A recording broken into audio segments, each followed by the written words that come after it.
कुरु कौन थे और उनका जन्म किसके द्वारा और कैसे हुआ था? इन प्रश्नों पर वेद व्यास ने महाभारत में प्रकाश डाला है। कुरुवंश की कथा बड़ी ही रोचक और प्रेरणा देने वाली है, जो इस प्रकार है।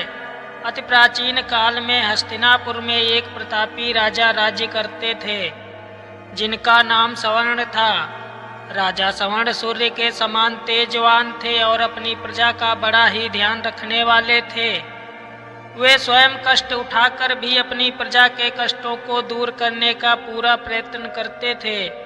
सवर्ण सूर्य के अनन्य भक्त थे। वह प्रतिदिन बड़ी ही श्रद्धा के साथ सूर्य देव की उपासना किया करते थे। जब तक सूर्य देव की उपासना नहीं कर लेते थे, जल का एक घूंट भी कंठ के नीचे नहीं उतारते थे। एक दिन सवर्ण एक पर्वत पर शिकार खेलने के लिए गए।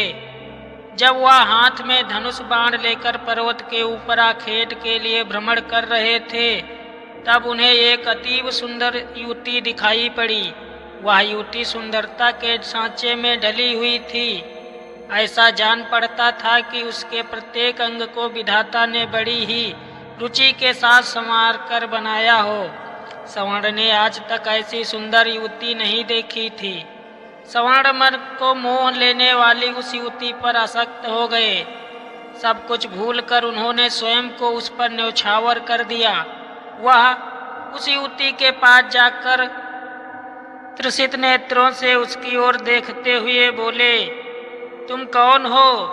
तुम देवी हो, गंधर्व हो या किन्नरी हो?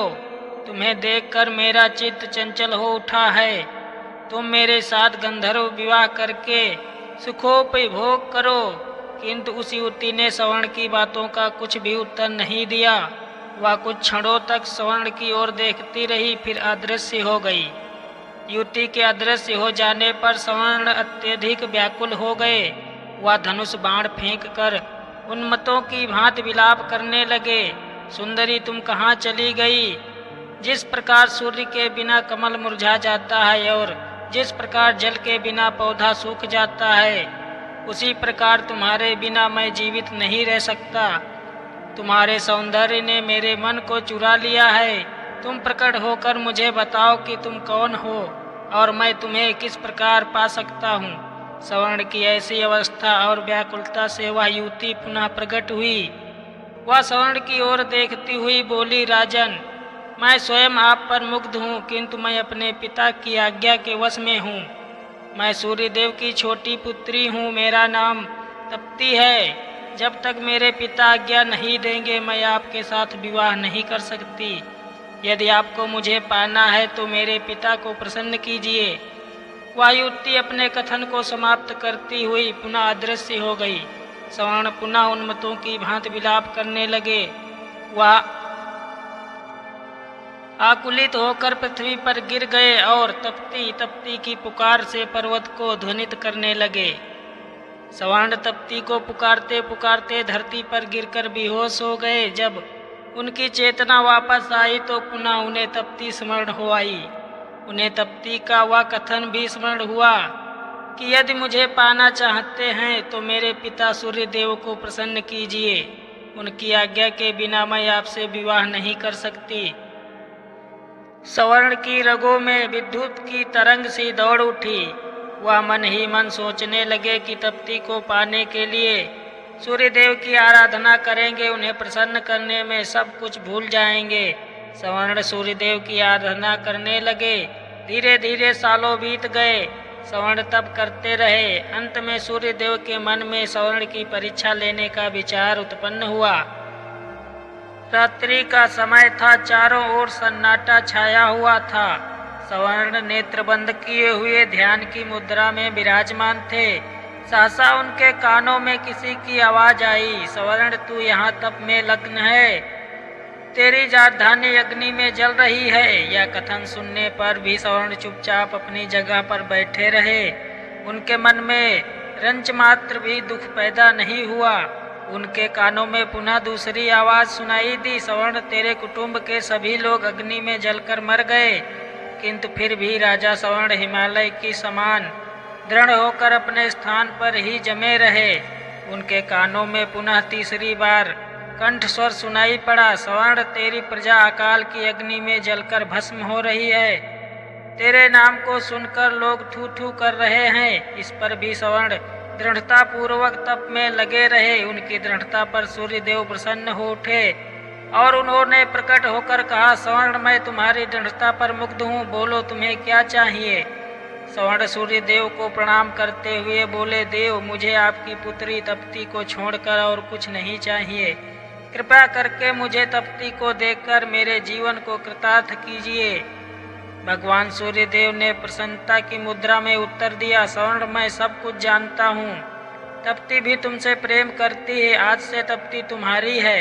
सूर्य देव ने अपनी पुत्री तप्ती का सवर्ण के साथ विधिवत विवाह कर दिया। सवर्ण तप्ती को लेकर उसी पर्वत पर रहने लगे और पत्नी को प्राप्त करने के बाद राग रंग में अपनी प्रजा को भी भूल गए। विवाह के बाद सवर्ण भोग विलास में डूब गए और दूसरी ओर उनके राज्य में भीषण अकाल पैदा हुआ। धरती सूख गई, कुएं, तालाब और पेड़ पौधे भी सूख गए। प्रजा भूखों मरने लगी। लोग राज्य को छोड़कर दूसरे देशों में जाने लगे। किसी देश का राजा जब राग रंग में डूब जाता है तो उसकी प्रजा का यही हाल होता है।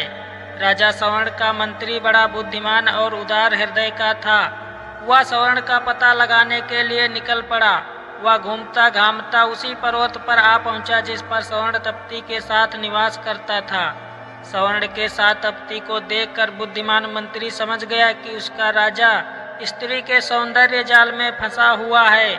मंत्री ने बड़ी ही बुद्धिमानी के साथ काम किया।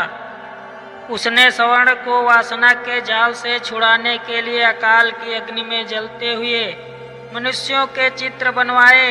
वह उन चित्रों को लेकर सवर्ण के सामने उपस्थित हुआ।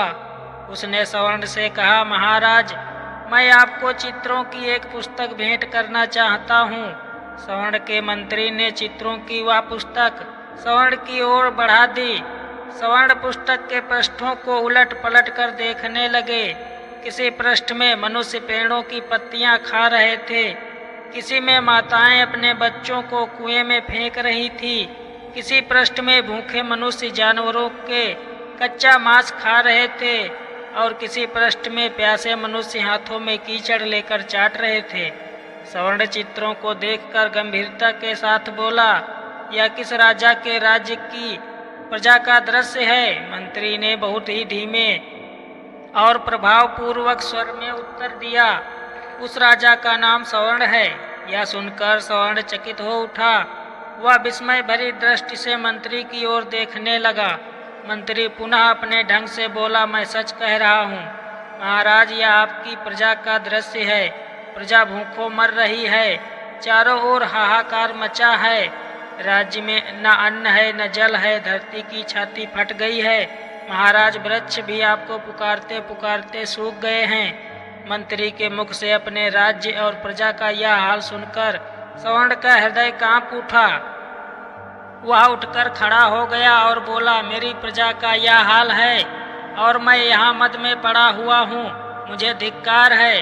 मंत्री जी मैं आपका कृतज्ञ हूँ, आपने मुझे जगाकर बहुत अच्छा किया।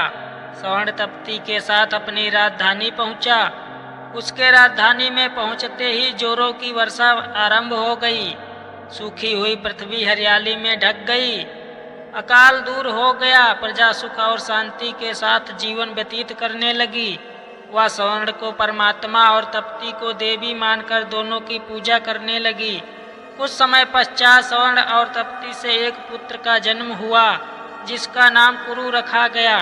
कुरु भी अपने माता पिता के समान ही प्रतापी और पुण्यात्मा थे। आगे चलकर उनके नाम से कुरु वंश प्रारंभ हुआ।